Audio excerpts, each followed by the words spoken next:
Kampung Minapadi ini dibentuk atau ada karena memang kita konsen untuk pembelajaran. Jadi diharapkan nanti siapa saja yang datang ke Kampung Minapadi ini tidak hanya berrekreasi, tidak hanya jalan-jalan, tetapi juga bisa mendapatkan satu ilmu tentang pertanian dan perikanan. Jadi kita sudah kolaborasi dengan beberapa tempat untuk menunjang dari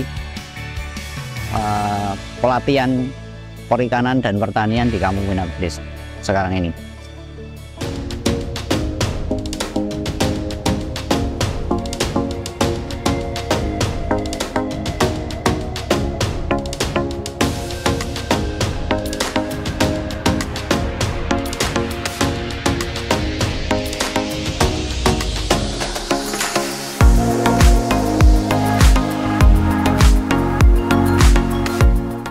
Perkenalkan, nama saya Gunarto.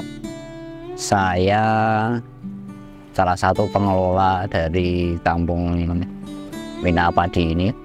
Kebetulan saya dipercaya untuk menjadi ketua Kampung Minapadi ini.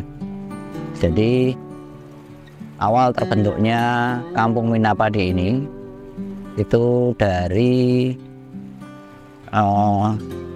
kelompok pertanian, kelompok perikanan yang budidaya biasa, kelompok mempunyai budidaya pertanian dan perikanan. Kemudian pada tahun 2012 itu kita konsentrasi di budidaya Minapadi. Jadi berbudidaya ikan bersama dengan padi sekaligus di satu lahan yang sama. Nah, pada tahun 2019 kemudian kita membentuk Kampung Minapadi ini. Jadi karena awalnya kita sudah pernah sering dipakai untuk pembelajaran, jadi dipakai sebagai studi Minapadi. Akhirnya pada tahun 2019 itu dibentuklah desa atau kampung wisata Minapadi ini. Jadi sampai sekarang ini menjadi seperti ini. Di Kampung Minapadi ini kita juga mengembangkan yang namanya Mina Holti. Jadi ikan bersama dengan tanaman hortikultura, misalnya seperti ada cabai, kemudian ada timun, atau kemudian ada kacang panjang, ada kubis, ada loncang misalnya, dan lain sebagainya, yang itu tanaman hortikultura.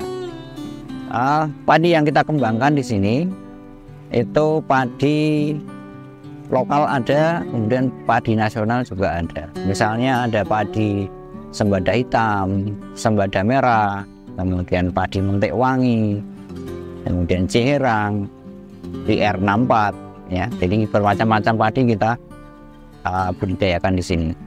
Jadi prinsipnya adalah tidak ada padi khusus yang kita kembangkan. Jadi apa saja bisa. Ikan yang dikembangkan kebanyakan ikan di sini adalah ikan nila merah. Karena ikan nila merah punya potensi yang cukup baik. Pemasarannya juga lebih mudah, kebutuhan pasar cukup banyak. Jadi kita cenderung ke nila merah, walaupun di dalam budidaya Minapadi ini tidak mengharuskan khusus nila merah. Jadi bisa ikan apa saja, mau ikan lele bisa, mau ikan emas bisa, mau ikan koi mungkin, atau ikan bawal misalnya, itu boleh-boleh saja. Seperti budidaya-budidaya yang lain, tentunya semua butuh perawatan terhadap budidaya itu. Jadi kita juga ada SOP khusus untuk perawatan dari tanaman-tanaman yang ada di sini. Jadi misalnya mina padi, itu kita juga melakukan pemberian pakan 2 kali sehari, pagi dan sore hari. Kemudian saat pemupukan kita juga punya ada teknis-teknis khusus yang harus dilakukan saat pemupukan. Begitu juga dengan misalnya terserang penyakit, misalnya hama, terserang hama, padinya terserang penyakit. Nah, kita juga ada teknis khusus bagaimana cara merawat tanaman itu, atau mungkin mau melakukan pengobatan, itu juga ada cara-caranya khusus gitu. Terkait dengan panen ikan ataupun panen padi, jadi kita budidaya mina dan padi, tentunya panennya adalah ikan dan padi. Panen padi selain dipakai untuk sebagian untuk konsumsi sendiri, itu sebagian juga akan dijual untuk memenuhi kebutuhan yang lain. Panen ikan selain dipakai untuk konsumsi sendiri, selebihnya akan dijual, ya. Jadi tidak semuanya dikonsumsi sendiri atau tidak semuanya dijual. Proses panennya adalah panen ikan dulu, jadi ikan dipanen dulu, kemudian baru padinya akan dipanen. Sistem mina padi ini punya beberapa kelebihan. Jadi kelebihan pertama adalah karena kita berbudidaya 2 komoditas sekaligus dalam satu lahan yang sama, jadi kita budidaya ikan dan budidaya padi, tentunya kita akan mempunyai 2 panen bersamaan. Jadi kita panen ikan juga panen padi.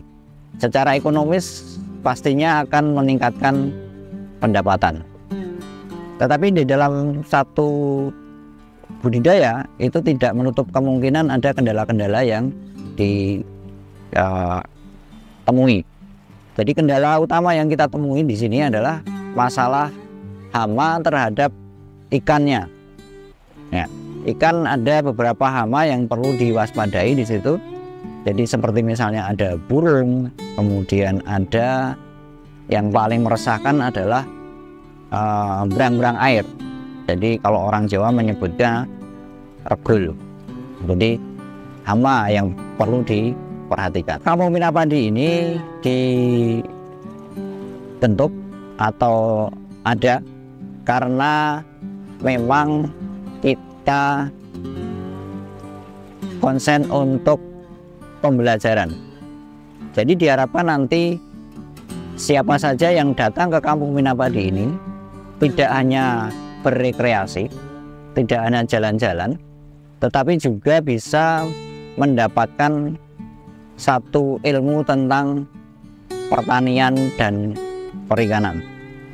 Jadi kita sudah kolaborasi dengan beberapa tempat untuk menunjang dari pelatihan perikanan dan pertanian di Kampung Mina Padi sekarang ini. Ada beberapa fasilitas yang sudah kita punyai di sini.